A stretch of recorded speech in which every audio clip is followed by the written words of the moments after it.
AP రాష్ట్ర ప్రభుత్వం 2023లో LG polymers company ఏర్పాటుకు పూర్తి అనుమతులు ఇవ్వడాన్ని సిఐటియు ఏపీ రాష్ట్ర ప్రధాన కార్యదర్శి సిహెచ్ నరసింహరావు తీవ్రంగా ఖండించారు. తక్షణమే శ్రీ సిటీలో కంపెనీ ఏర్పాటుకు ఇచ్చిన అనుమతులు రద్దు చేయాలని ఆయన డిమాండ్ చేశారు.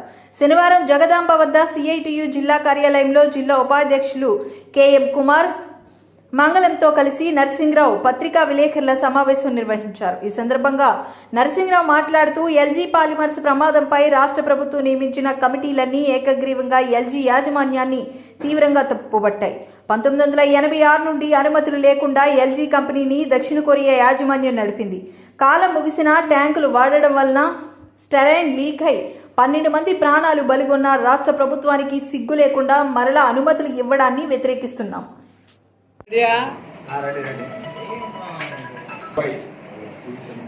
మే 7వ తేదీన 4 ఏళ్ల క్రితం విశాఖలో ఉన్నటువంటి గోపాలపట్నం ఎల్జీ పాలిమర్స్లో స్టెరైన్ లీక్ వల్ల 12 మంది అప్పటికప్పుడు చనిపోయారు. మరో 3 అదే కాలంలో చనిపోవడం జరిగింది. తర్వాత ఈ 4 ఏళ్ల కాలంలో 21 మంది చనిపోయారు. అత్యంత దుర్మార్గమైనటువంటి ఘటన ఇది. ఎల్జీ పాలిమర్స్ యొక్క హత్యలు తప్ప ఇది మరొకటి కాదు. కేంద్ర రాష్ట్ర ప్రభుత్వాలు వేసినటువంటి 6 కమిటీలు, అలాగే నేషనల్ గ్రీన్ ట్రిబ్యునల్, ఆంధ్రప్రదేశ్ హైకోర్టుతో సహా అన్ని కమిటీలు ఏకగ్రీవంగా ఎల్జీ పాలిమర్స్ యొక్క నిర్లక్ష్యం వల్లనే ప్రమాదం జరిగింది. కనీసం సైరన్ కూడా మోగించలేదు. లీక్ అయిన వెంటనే సైరన్ గాని మోగించుంటే ముందు ఎవరు ఒక్కరు కూడా చనిపోయి ఉండేవాళ్ళు కాదు. గ్యాస్ పూర్తిగా వెళ్ళిన తర్వాత మాత్రమే ఒక్కరు కూడా లేకుండా అక్కడ పారిపోవడం అనేటువంటి జరిగింది. 86 నుంచి అనుమతులు లేకుండా అవుట్డేటెడ్ ట్యాంకులు వాడారు. పర్మిషన్ లేవు, అనుమతులు లేవు.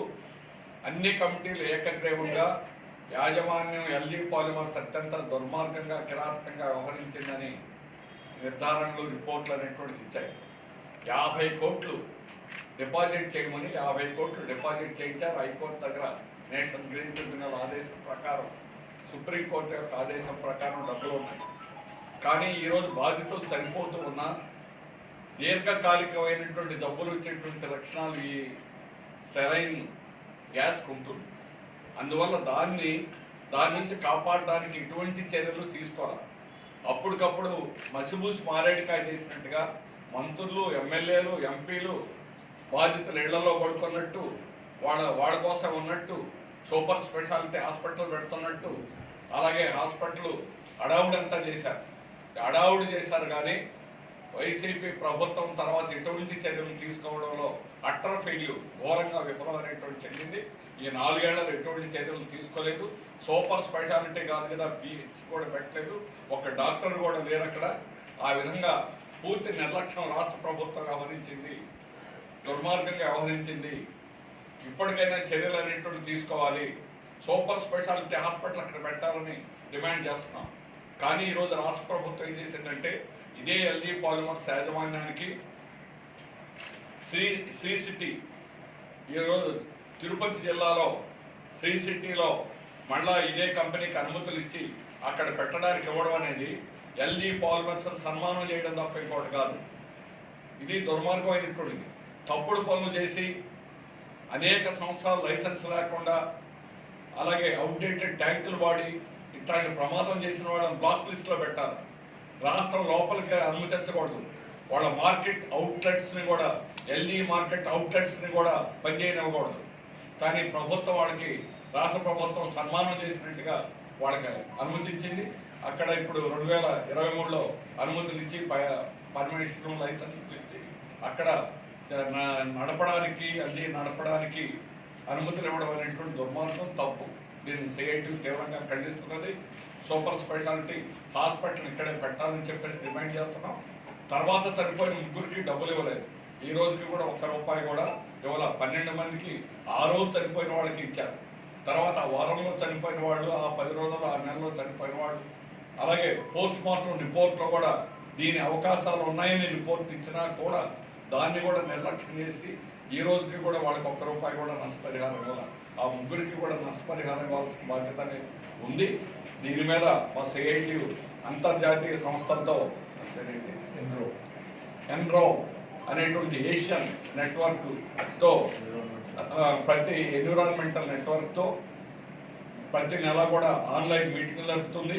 ఇక్కడ జరిగేటువంటి డెవలప్మెంట్స్ అన్ని వాళ్ళకి తెలియజేస్తున్నాం. వాళ్ళు అక్కడ ఎల్ఈ పాలిమర్స్, సౌత్ కొరియాలో ఎల్ఈ పాలిమర్స్ కంపెనీ ముందు కూడా ధర్నాలు చేయించడం అనేటువంటి జరుగుతుంది. ఆ రకంగా ఎల్ఈ చేసేటువంటి దుర్మార్గానికి వ్యతిరేకంగా ప్రజలు పోట్లాడుతున్నారు, స్వచ్ఛంద సంస్థలు పోట్లాడుతున్నాయి. మా సిఐటి ముందు నుంచి నిలబడుతుంది. కానీ ప్రభుత్వం మాత్రం ఈరోజు యాజమాన్యం కొమ్ము కాస్తున్నది, యాజమాన్యానికి అండగా ఉన్నది. ఎల్ఈ పాలిమర్స్ కంపెనీని అక్కడ పెట్టుకోవడానికి అనుమతించింది. ఇది సరైనది కాదు, ఇది తప్పు. దీన్ని మేము తీవ్రంగా ఖండిస్తున్నాం. అందుకని వెంటనే సూపర్ స్పెషాలిటీ హాస్పిటల్ సంఘీభావం అనేది అంత పెద్ద ఎత్తున రావడం అనేది జరిగింది. రీసెంట్గానే ఒక 4 నెలల క్రితమే బ్యాంకాక్లో కొరియన్ ఎంబసీ దగ్గర ఒక పెద్ద ఎత్తున ఆందోళన కార్యక్రమం అనేటువంటిది నిర్వహించారు ఎన్రో అనేటువంటిది ప్రపంచవ్యాప్తంగా కూడా చాలా దేశాల్లో ఈ ఎన్రో గ్రూప్ అనేటువంటిది వర్క్ చేస్తున్నది. ఎన్విరాన్మెంటల్ విక్టిమ్స్ గురించి వాళ్ళ గురించి పనిచేయడం అనేది జరుగుతున్నది ఏషియా మొత్తం మీద. ఆ గ్రూప్ కూడా ఈ రోజున చాలా యాక్టివ్గా పనిచేయడం అనేది అవుతున్నది. అందులో భాగంగానే ప్రతి సంవత్సరం కొరియాలో ఎల్జీ చెమ్ ఏదైతే ఎల్జీ పాలిమర్స్ తాలూకా మాతృ సంస్థ ఉందో ఆ మాతృ సంస్థ దగ్గర ప్రతి ఏడాది కూడా వాళ్ళు నిరసనలు చేయడం, 7వ తారీఖు వస్తారు. ఇప్పుడు కూడా వాళ్ళు రేపు 7వ తారీఖున కూడా అక్కడ పెద్ద ఎత్తున ఆందోళన చేయడానికి కూడా వాళ్ళు ముందుకెళ్తున్నారు. అలాగే ఒక్క కొరియాలోనే కాకుండా ఫిలిప్పీన్స్లో కానీ, ఇండోనేషియాలో కానీ, బ్యాంకాక్లో కానీ, థాయిలాండ్లో కానీ, అలాగే బంగ్లాదేశ్, పాకిస్తాను, మిగిలిన చైనా, ఇలాగ అన్ని దేశాల్లోని కూడా ఎల్జీ పాలిమర్స్ బాధితులకి న్యాయం జరగాలి అనేటువంటి పద్ధతుల్లో ఒక సంఘీభావం అనేటువంటి అంతర్జాతీయంగా వస్తున్న నేటికి కూడా మన దగ్గర ఉన్న ప్రభుత్వాలు స్పందించడంలో మాత్రం ఆ రకమైనటువంటి స్ఫూర్తితో వెళ్ళట్లేదు. మరి ఆ వెళ్ళవలసినటువంటి అవసరం ఈ రోజుని ప్రభుత్వానికి ఉంది అనేటువంటిది ప్రధానం. ఎందుకంటే ఆరోగ్య సమస్యలు ప్రధానంగా అక్కడ ఎక్కువ మందికి వచ్చేటువంటి ప్రమాదం ఉంది. దీర్ఘకాలికంగా వచ్చేటువంటి ప్రమాదం చేయండి. ఈ కాలంలోనే ఈ 4 ఏళ్ల కాలంలో చూసుకుంటే 21 మంది చనిపోయారు. ఆ ప్రభావం అనేటువంటి ఎంత ఉంది అనేటువంటిది చూడవలసినటువంటి ప్రభుత్వం చూడకుండా నిర్లక్ష్యం వహించడం వల్ల ఈ ప్రమాదాలు ఇంకా జరిగేటువంటి ప్రమాదం ఉండాలి. ఎందుకంటే ఇప్పటికీ కూడా మీరు అక్కడికి వెళ్ళి ఇంటర్వ్యూ కానీ ఎవరినైనా అక్కడ లోకల్స్ని కానీ కలిస్తే వాళ్ళ ఒంటి మీద గాయాలు ఎప్పటికీ మాయమవ్వకుండా తగ్గకుండా ఉన్నటువంటి పరిస్థితులు ఈ రోజుకి ఉన్నాయి. సో దాని మీద ఇమీడియట్గా సూపర్ స్పెషాలిటీ హాస్పిటల్ కడతామని ఏదైతే ప్రభుత్వం హామీ ఇచ్చిందో ఆ హామీని నిలబెట్టుకోవాలి అని చెప్పి సిఐటిగా మేము డిమాండ్ చేస్తున్నాం.